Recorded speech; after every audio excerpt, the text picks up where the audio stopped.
Anne et Mike sont venus à mon showroom alors qu'ils cherchaient une nouvelle salle de bain. Leur ancienne salle de bain était spacieuse mais très démodée. De plus, il y avait une fuite, il était donc grand temps de s'en occuper. Ils voulaient une salle de bain contemporaine avec une touche de verdure, alors nous avons opté pour cette solution. Anne et Mike sont venus bien préparés au rendez-vous dans notre showroom car ils avaient apporté de nombreuses photos d'inspiration. En comparant ces photos, il est apparu qu'ils appréciaient les robinets dorés, qu'ils voulaient une base claire et chaleureuse et qu'il fallait choisir une couleur d'accent verte. Pour trouver la bonne combinaison de matériaux, nous avons travaillé à l'élaboration d'un mood board. Nous avons choisi ce carreau Cepo di Grè comme base en raison de sa teinte chaude et douce et parce qu'il est un peu plus ludique qu'un simple carreau de couleur sable. Pour l'accent de couleur, nous avons choisi cette tuile carrée verte en raison de sa teinte sereine et de son motif de pose tranquille, mais aussi parce qu'elle était très bien équilibrée en combinaison avec la tuile Cepo di Grè. Grâce à sa brillance, il confère également un peu plus de profondeur à la pièce. En outre, nous avons choisi ces robinets dorés de Fortivura, car cette marque correspondait le mieux aux exigences en termes de couleur et de gamme de modèles. Pour la paroi de douche, nous avons opté pour une paroi en verre nervuré pour un peu plus d'intimité, sans compromettre la pénétration de la lumière et l'espace. Enfin, pour le mobilier, nous avons choisi la couleur Sahara de Saint-Nicolas pour une touche chaleureuse. À partir de ce mood board, des dimensions de la pièce et des souhaits d'Anne et Mike, j'ai commencé à travailler sur l'agencement de la salle de bain à l'aide d'un dessin en 3 dimensions.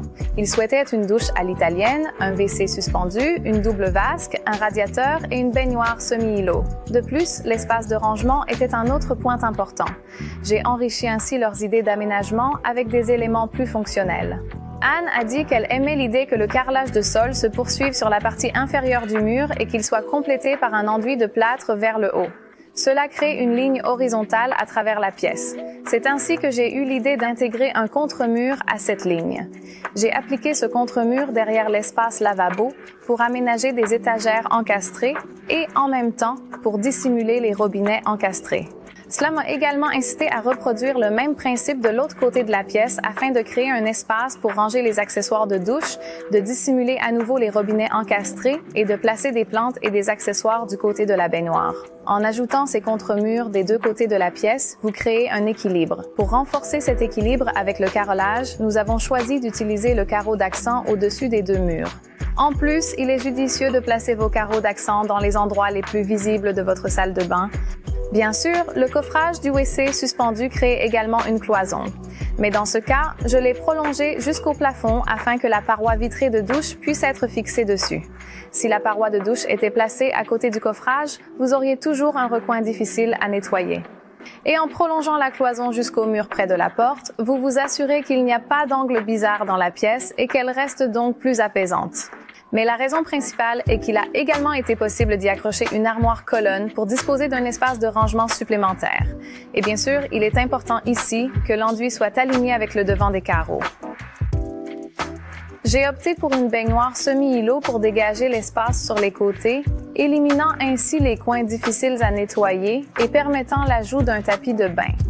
Pour décorer l'espace et satisfaire l'envie de verdure d'Anne et Mike, j'ai disposé de nombreuses plantes à différents niveaux.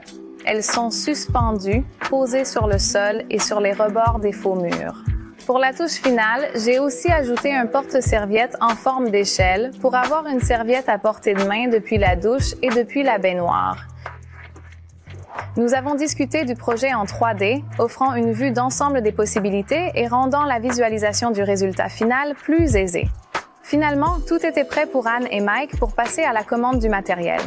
Vous pouvez découvrir l'ensemble du processus de rénovation ainsi que les informations, conseils et astuces d'Anne et Mike dans l'autre vidéo, mais vous pouvez déjà admirer ici quelques belles photos du résultat final.